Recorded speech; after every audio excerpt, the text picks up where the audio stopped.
Pembacaan hadis Arba'in An-Nawawi.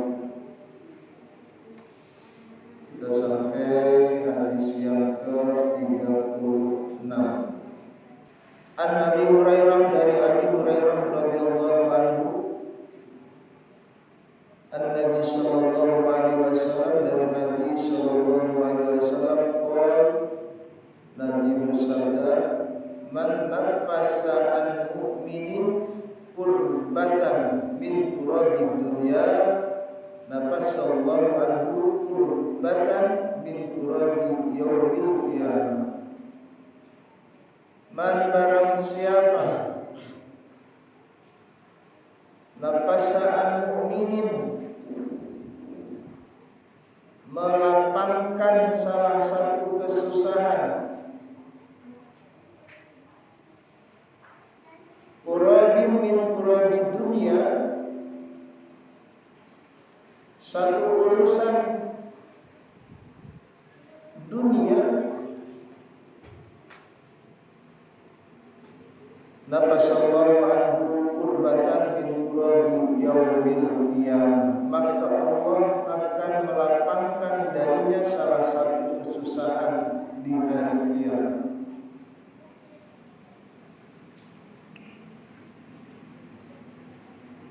Kata baginda Rasulullah sallallahu alaihi wasallam, jika kita orang mukmin membantu,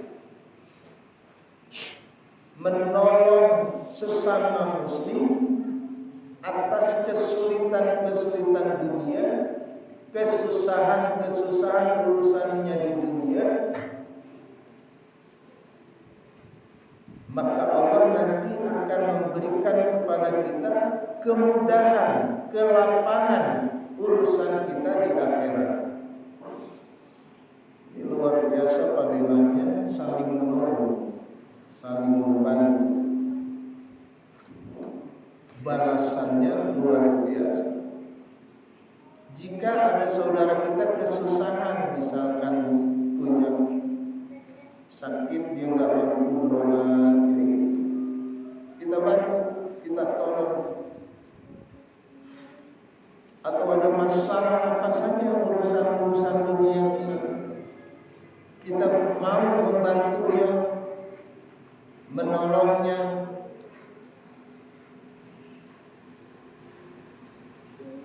maka nanti kita diberikan pertolongan Allah Subhanahu wa taala di yaumil qiyamah.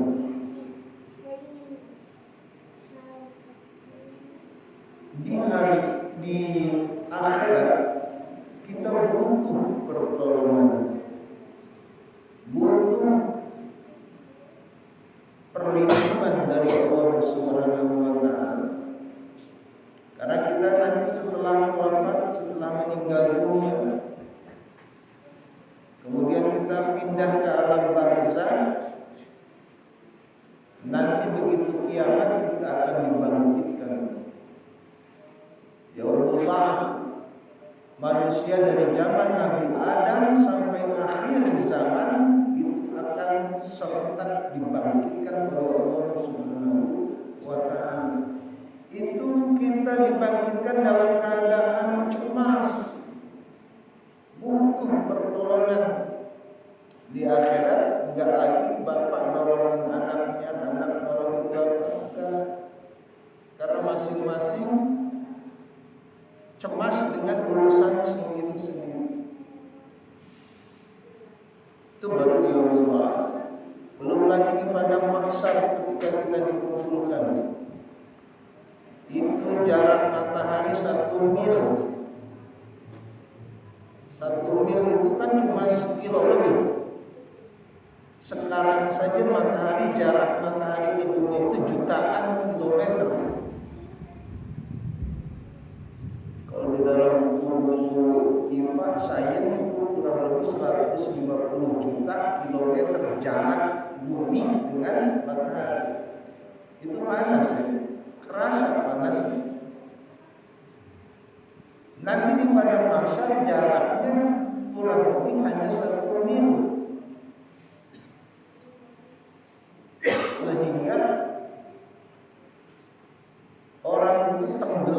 dengan keringatnya sendiri. Saking dahsyatnya pada bangsa.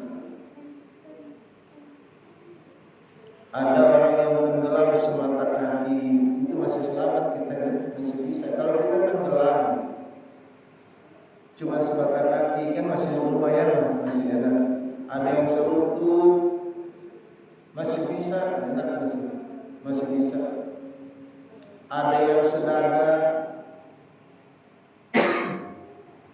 Kita kalau udah tenggelam sedada udah mulai repot kan. Ini tenggelamnya bukan air tawar, di keringat masing-masing. Ada yang tenggelam sampai kepala. Ini kan kalau kita sampai tenggelam dengan keringat sampai kepala. Dan ketika kita melapangkan urusan saudara kita sesama muslim, Allah yang menolong kita dalam keadaan tersebut.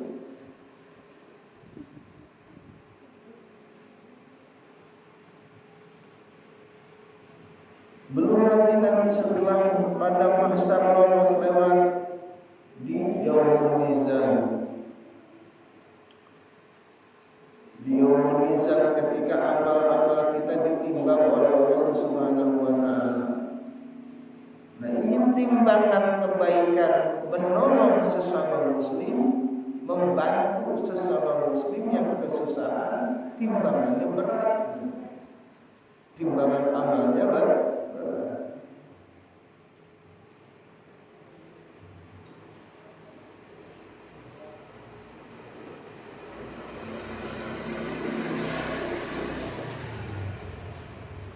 Makanya kita ketika kita mampu jangan sungkan-sungkan. Kalau kita nggak mampu sendirian, ngajak. Contoh saja misalnya di kampung sini ada yang sakit, ajak kamu KRT. Kalau kita berdua nggak bisa, kita ajak keluarga. Itu ngajak kayak itu termasuk melapangkan urusan sesama muslim. Itu yang diajak mau membantu. Nah, itu nanti balasannya Allah akan lapangkan urusannya di akhirat. Kalau membantu enggak urusan gede kecil sesuai kemampuan Allah kita. Ini jangan sampai kita ketika saudara kita sesama muslim kesusahan kita nggak peduli, cuek baik, tetangga kering cuek, lain nggak ada, nengok enggak, ngebantu apalagi, jangan sampai begitu. Karena balasannya orang yang mau menolong, mau meringankan beban saudaranya sesama muslim, kata Nabi, nanti Allah yang akan melapangkan urusannya di hari kiamat.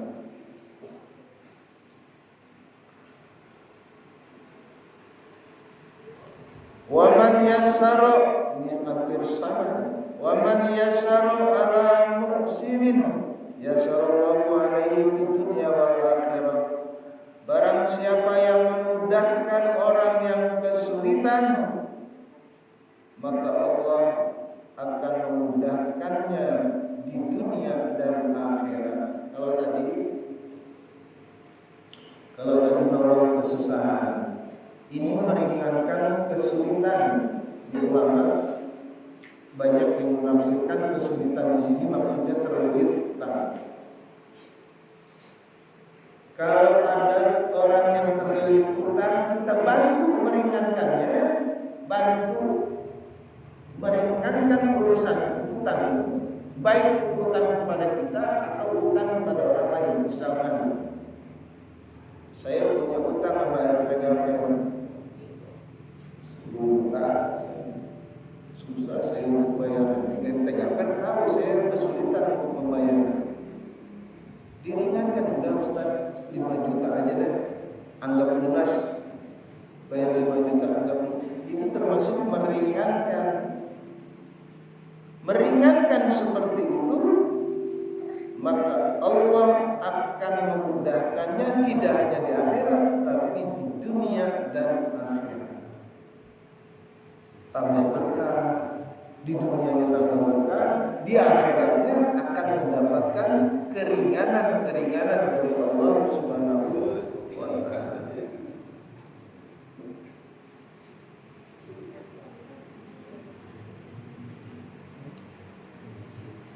Kalau meringankan utang orang itu balasannya luar biasa. Bukan hanya di akhirat, di dunianya Allah berikan keberkahan. Ini kita kalau nagih utang malah kalah. Memang kadang-kadang yang punya utang juga nggak ngerti. Udah sambil bayar dia kagak bayar, itu repot. Bukan begitu yang dimaksud kesulitan itu memang benar-benar sulit. Kalau kita punya utang wajib kita bayar, wajib.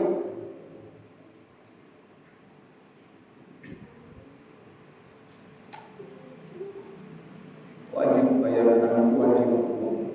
Kalau mampu bayar, wajib. Kalau nggak mampu, emang benar-benar sulit untuk membayar, itu namanya sedang dalam kesulitan. Ketika orang kesulitan seperti itu, kita ringankan, maka Allah akan balas di dunia dan di akhirat. Makanya ada salah satu imam, Imam Syafi'i atau Imam Malik, saya kurang lupa namanya. Itu senang kalau dia ngutangin ke orang itu nggak mau bayar. Senang itu.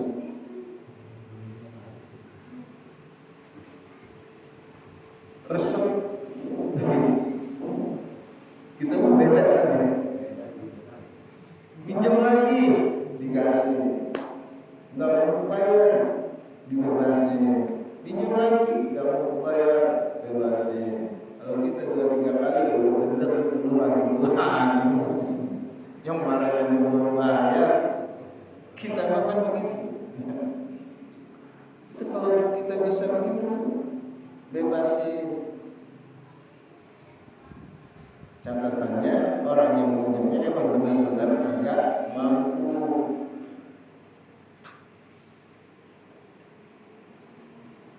Bukan melalaikan hutang. Haram kita melalaikan hutang. Kalau punya hutang, begitu kita punya harta, hutang yang harus dimurahkan. Kalau kita ngutangin orang yang nggak sanggup bayar, kita ringankan, itu balasannya luar biasa.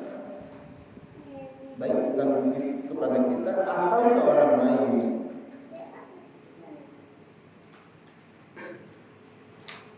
Saya punya hutang kepada PGAPR nggak lunasin, ajak bantuin. Itu balasannya luar biasa. Balasannya di dunia dan akhirat. Ini Nabi yang menyampaikan, yang Nabi tidak mungkin bohong, mustahil Nabi bohong, karena Nabi bersifat siddiq.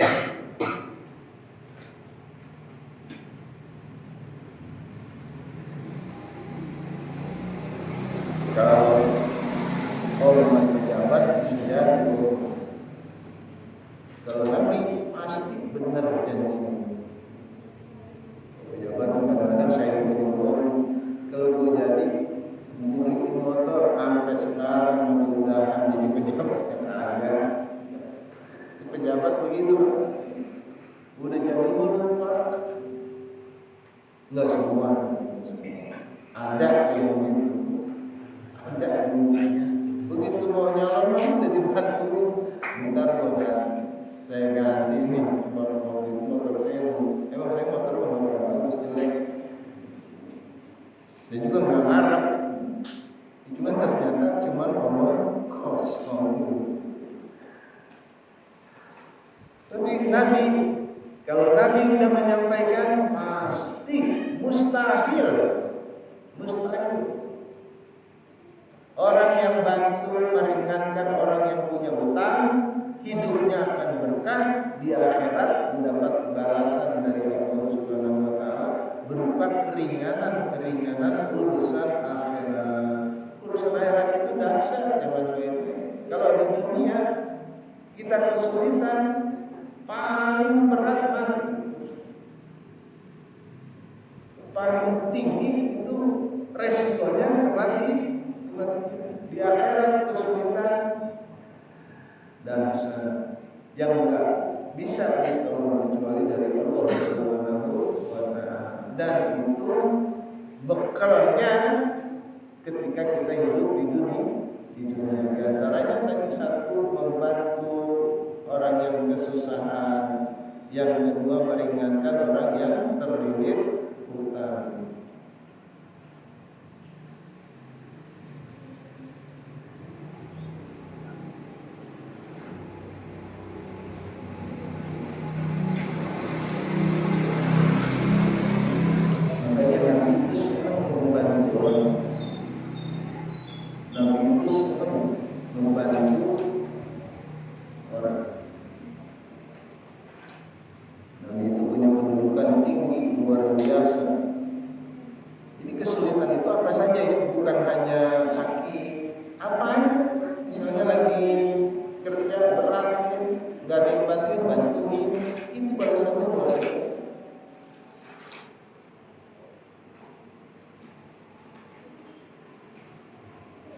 Orang dari genteng sendirian turun naik, kita lihat sendirian, kita bantu, kita ambil genteng buat dia nggak turun naik, itu balasannya Allah ringankan nanti urusan kita di akhirat. Walaupun cuma begitu, urusan kecil, tapi kita ikhlas bantunya, itu bantuan seperti itu akan membuat kita mendapatkan pertolongan nanti di akhirat dari Allah Subhanahu wa taala. Jadi keringanan apa sih?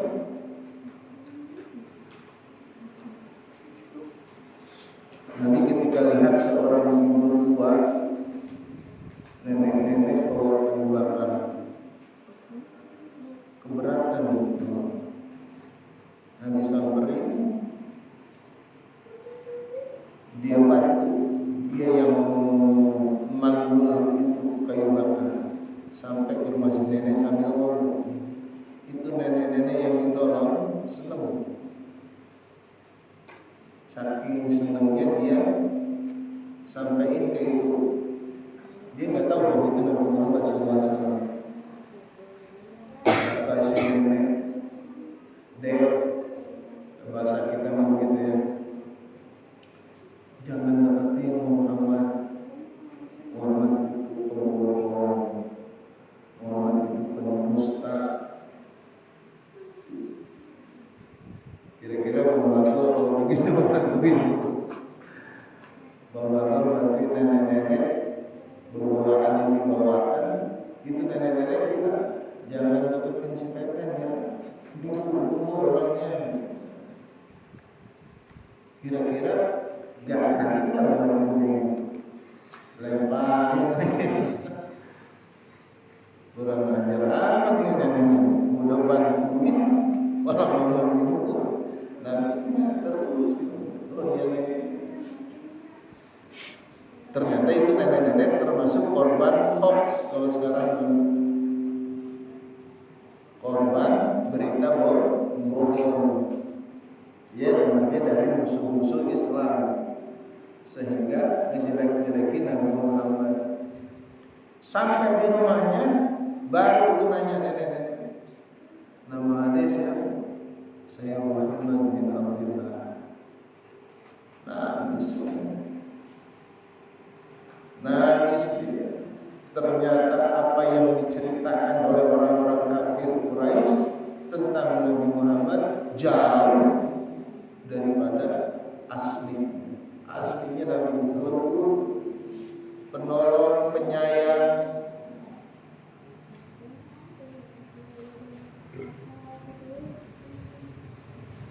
Kita kalau membantu orang yang baik sama kita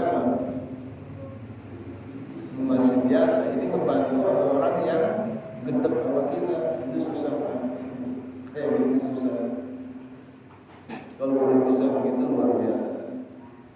Alhamdulillah, jadi kalau kita mau membantu meringankan saudara kita sesama mukmin di dunia, Allah akan memberikan keringanan di akhirat. Jika kita mau memudahkan kesulitan orang yang punya utang, maka Allah akan memudahkan kita di dunia dan di akhirat. Wa man satara musliman satarallahu fid dunya wal akhirah. Wa man satara, barang siapa yang menutupi aib keburukan sesama muslim, satarallahu fid dunya wal akhirah. Allah akan tutup itu aib orang dunia dan akhirat. Aib itu secara zahir aurat, secara batin keburukan. Jadi kalau kita tahu keburukan seseorang, jangan dipiralkan keburukannya. Justru kita tutup. Kalau kita doang yang tahu, udah cukup kita doang.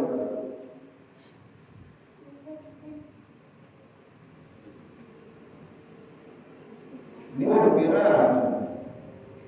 Keburukan orang diomongin ke orang lain. Banyakan kita begitu ya, zaman sekarang.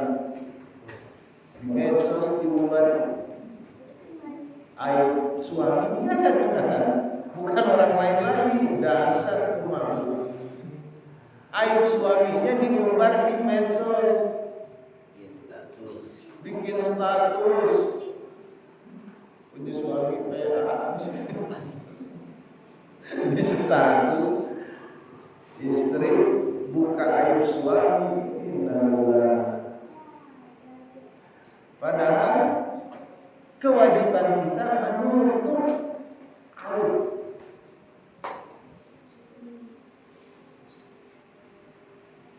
Secara zahir kita ngasih pakaian ke orang itu pahalanya besar. Ngasih pakaian orang yang nggak mampu menutup aurat itu pahalanya besar. Dan sekarang bingung, itu orang yang buka aurat apa dia nggak mampu beli pakaian, memang sengaja. Susah juga sekarang. Anak muda itu dengkul ini bolong-bolong, kenapa nggak mampu? Memang sengaja. Itu kan aurat, dengkul aurat. Atau perempuan pakai baju kurang bahan, atau memang nggak membeli bahan, memang sengaja. Kalau kita menutup aurat, aib itu termasuk keburukan.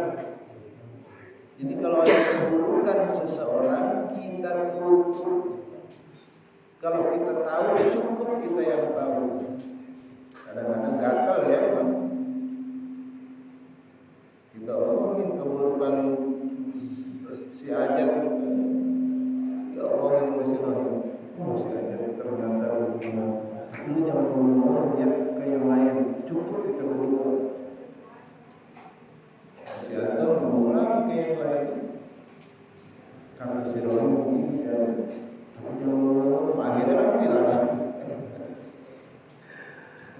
kalau kita sanggup bisa menutup aib saudara kita sesama muslim, Allah tutup aib kita dunia dan akhirat.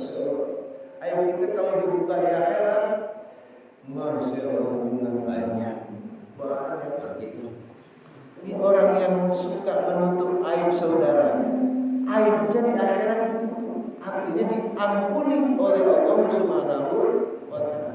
Karena dosa itu ada yang diampuni tapi diperlihatkan.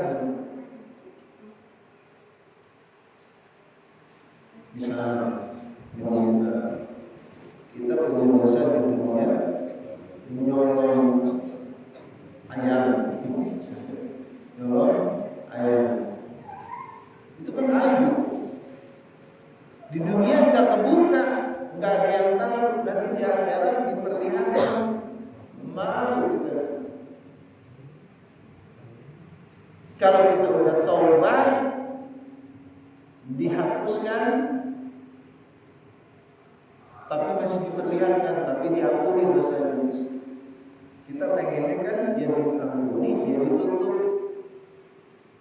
kesalahan-kesalahan kita itu, kesalahan-kesalahan kita di dunia, kita pengennya kan diampuni dan ditutup. Salah satu caranya ialah jangan suka ngumbar aib orang lain. Jangan suka menggibah.